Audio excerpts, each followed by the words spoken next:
I made the connection to the people that I had known who had gone on these drugs. It's not that it cured depression, it made them not care about whether they were depressed. They didn't care if they all of a sudden were driving off the road or something like that. And so it occurred to me that maybe that was what was going on with these school shootings. We put together who was on the drugs, and it turned out an unbelievable amount of these school shooters had been taking antidepressants or something similar. My bosses were courageous in allowing me to go forward with, a lot of pieces on this issue, and, hopefully it's made a difference.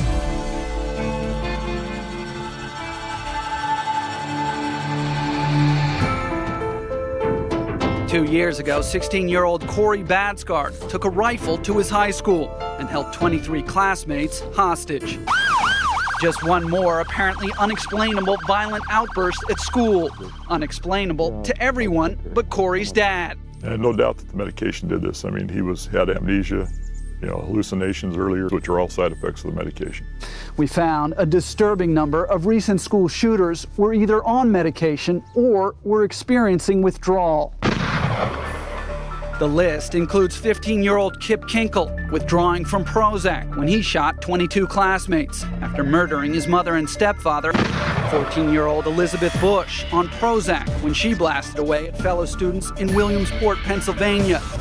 18-year-old Jason Hoffman on Effexor and Celexa when he opened fire at his California high school. 15-year-old Sean Cooper on a mix of antidepressants when he shot students in Idaho. 15-year-old TJ Solomon, also on a mix of antidepressants when he aimed his shotgun at classmates in Conyers, Georgia. And 17-year-old Eric Harris on Luvox when he and partner Dylan Klebold killed 12 classmates and a teacher in the bloodiest school massacre yet, Columbine. Take the figures of one drug manufacturer talked about maniacal behavior of 4%. Well, if there are, as some reports say, 2 million kids on these drugs, that's 80,000 time bombs waiting to explode. Waiting to explode. That's exactly what Corey Badsgard's father said happened to Corey on antidepressants. He says the solution is simple. Stop drugging our children. In 2002, big story correspondent Douglas Kennedy was the first national reporter to expose the link between antidepressants and violence, a report that sparked congressional hearings. 4 years ago, we showed that 7 out of the 12 previous school shooters were either on antidepressants or were withdrawing from antidepressants. Since then, the trend has continued with 16-year-old Jeff Weiss, who in 2005 snapped while on Prozac, killing 9 people and wounding 5 at his high school in Red Lake, Minnesota. The real problem with antidepressants is how many people are taking them. Right now, that's about 30 million Americans. Studies show about 5% of them will develop mania.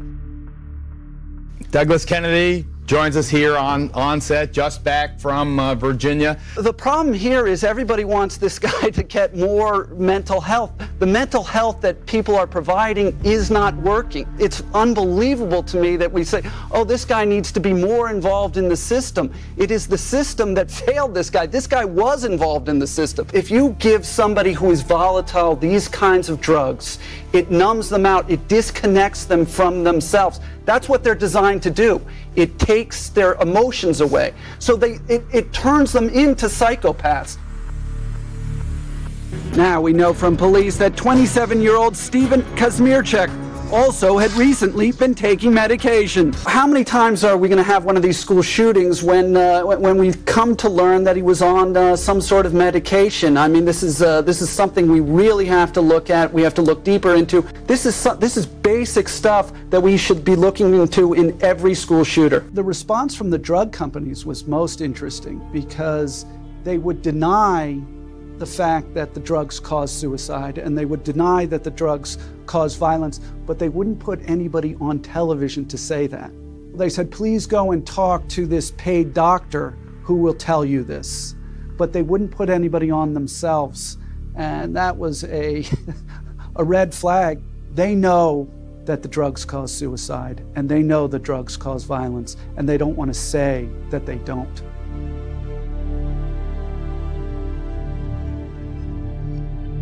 Fox's Douglas Kennedy was the first national reporter to link antidepressant medications to adolescent suicide and violence. This prompted hearings that eventually resulted in the black box warnings from the FDA. He reports on a brand new update for us. Here's Douglas.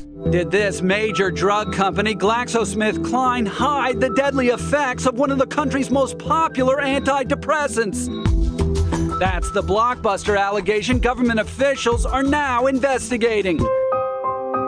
The increased risk of suicide for people taking Paxil was first reported by Fox News Channel in November 2002. At that time, GSK vehemently denied Paxil caused suicide in a statement to Fox News. There is no link between use of Paxil and an increased risk in suicide or suicide attempts. Now, according to the Wall Street Journal, both the Justice Department and this government committee, headed by Iowa Senator Charles Grassley, are looking into what could possibly turn out to be a criminal investigation.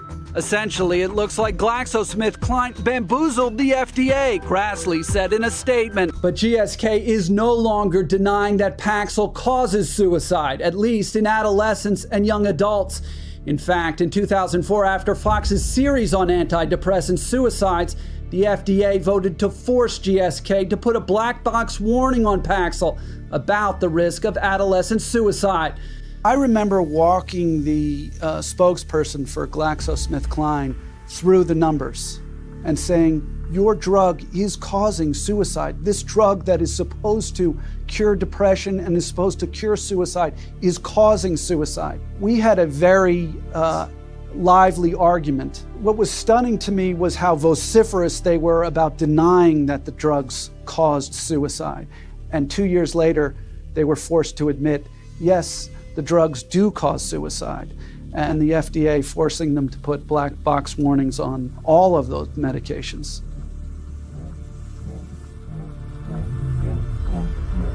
A new warning from a federal panel is adding to the argument over medication of America's children. It's an issue Fox's Douglas Kennedy has been following quite closely. He was the first national reporter to link antidepressant medications to adolescent suicide and violence. That prompted a lot of government action. Douglas?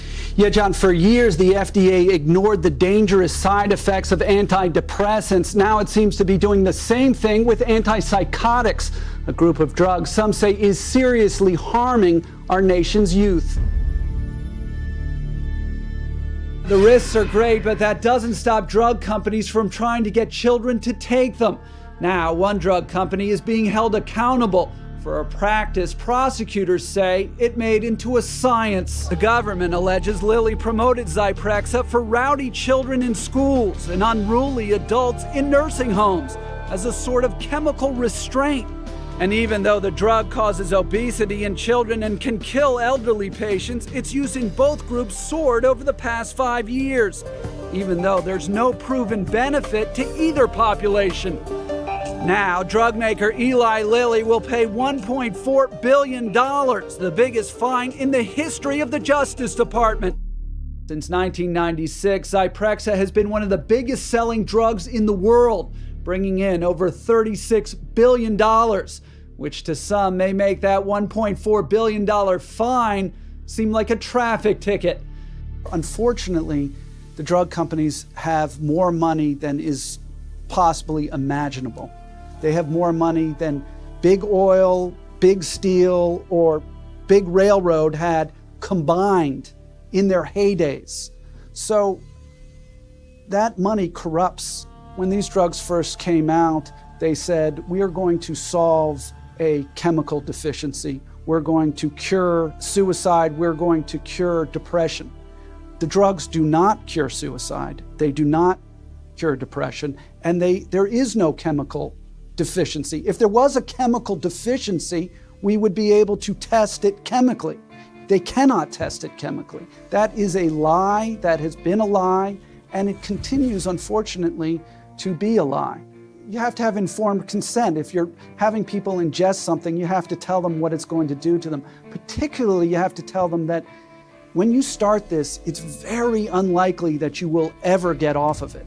It changes your brain chemistry to the point where you will rely on this for the rest of your life. It is a life sentence when you start these drugs. And I don't think that it has quite gotten into the consciousness of our society about what has actually happened over the last 20 years. I mean, I think if it really got into the consciousness, people would be in jail.